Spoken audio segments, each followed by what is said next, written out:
que es, como conocéis, el locutor de Lelutier, Fernando Frías, que nos va a hablar de la cara oscura del Cervino. Un fuerte aplauso para Fernando.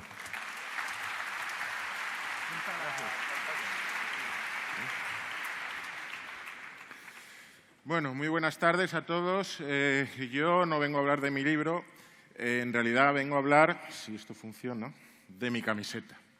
De esta camiseta, que bueno, pues como comprenderán, juego de palabras, alusión a Pink Floyd, pues cuando la vi tuve que comprármela.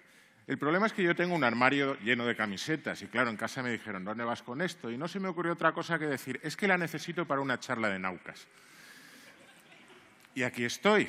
Por suerte, para mí, el Cervino, el Matterhorn, esta montaña icónica de Suiza, aunque en realidad pertenece tanto a Suiza como a Italia, tiene una cara oscura, tiene una historia trágica que arrastra desde hace ya 150 y tantos años, pero que empieza un poquito antes. En 1774, aproximadamente, con este señor, Horace de Saussure, era un naturalista de Ginebra, era un fanático de las mediciones y de las condiciones atmosféricas, quería medir las condiciones en todos los lugares posibles, incluyendo las cimas de las montañas.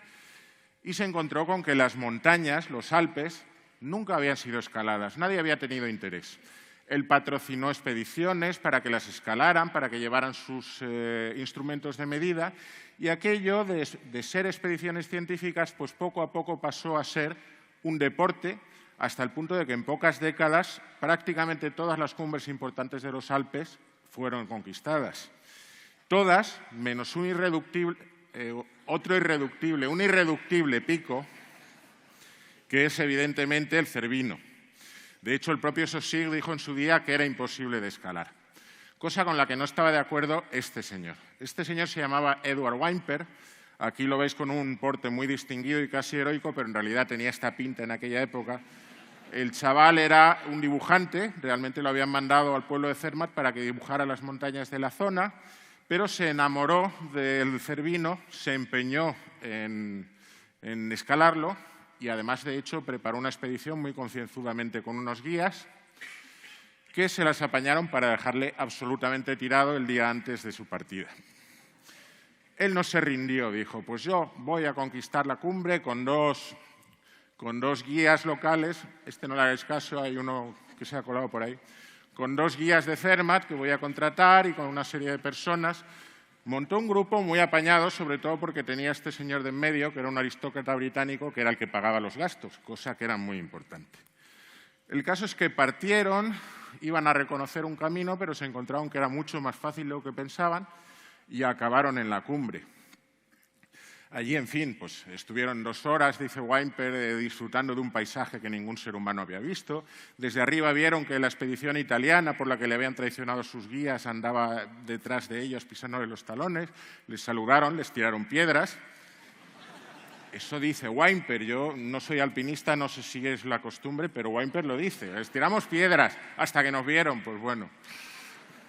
Y ahora dirán ustedes, ¿y esa qué historia trágica es? Bueno, es que la historia trágica no está en el primer ascenso, sino en el primer descenso.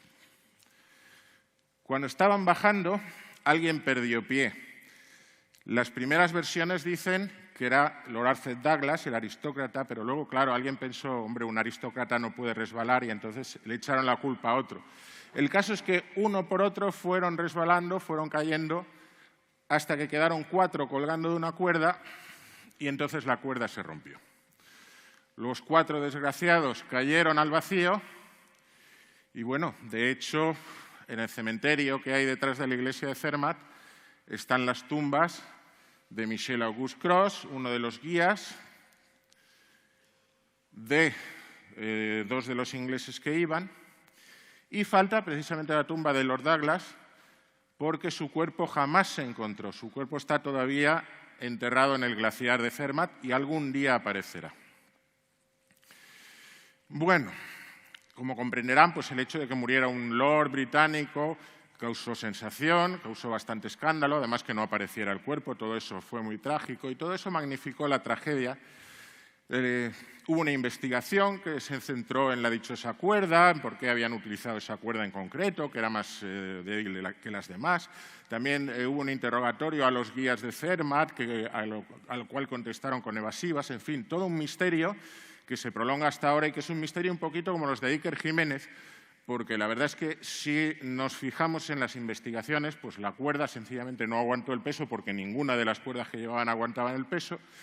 Los hombres no es que contestaran con evasivas, es que les preguntaban en inglés, hablaban en alemán y el traductor, por lo visto, estaba hablando del spin del electrón o algo así, porque traducía mal. Y en cuanto a por qué usaron esa cuerda, pues la cuestión era muy sencilla. Este artículo es de 1933, alguien sumó las longitudes de las cuerdas y dijo, la usaron porque no tenían más, no les quedaba otra. Bien, pues yo, gracias a esto, he podido hacer mi charla. Tengo mi camiseta, pero además, si se fijan ustedes, podría haber hecho un Naucas entero. Podríamos haber hablado de los instrumentos de Saussure, muy interesantes. Podríamos haber hablado también de cambio climático. Una de las razones por las que la gente no escalaba las montañas era porque era muy difícil llegar hasta ellas porque los glaciares se extendían mucho más. Y, de hecho, también con la retirada de los glaciares, pues algún día aparecerá el cuerpo de Lord Douglas, igual que aparecen de vez en cuando cuerpos. Podríamos haber hablado de deporte. Lord Douglas, pues bueno, era alpinista, pero el que era famoso en su familia era su hermano mayor, que era ciclista, era jugador de cricket, pero pasó a la historia sobre todo por su afición al boxeo, hasta el punto de que el primer reglamento de boxeo se llama Reglas del Marqués de Queensberry en honor al Marqués de Queensberry. Marqués de Queensberry que, sin embargo, fue famoso por otro asunto concerniente a la moral victoriana. Resulta que sus dos hijos eran gays, lo cual en aquella época era un problema o no, según se pudiera tapar o no. El mayor era amante del primer ministro, con lo cual todo se tapó, pero el pequeño tenía como pareja a alguien mucho más visible y mucho más vulnerable. Nada menos que Oscar Wilde, a quien el marqués montó una encerrona judicial que dio con él en la cárcel y acabó con su carrera y prácticamente con su vida.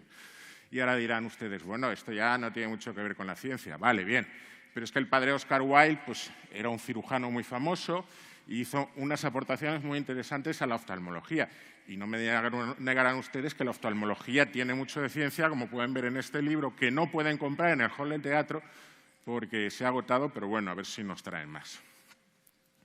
Podríamos haber hablado, pues, por ejemplo, de la famosa cuerda que, detalle que yo no sabía, se hacía con este pariente de nuestro plátano, la Musa textilis, pariente directo, como digo, de nuestro plátano comestible y que todavía se utiliza más que nada por ese retorno a lo natural, que ya hemos visto el buen resultado que les dio a aquellos montañeros.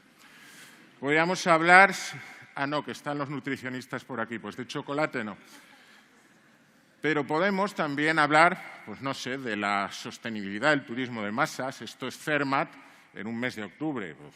Realmente es poco sostenible, a pesar de que es una ciudad donde están prohibidos los vehículos de combustión interna.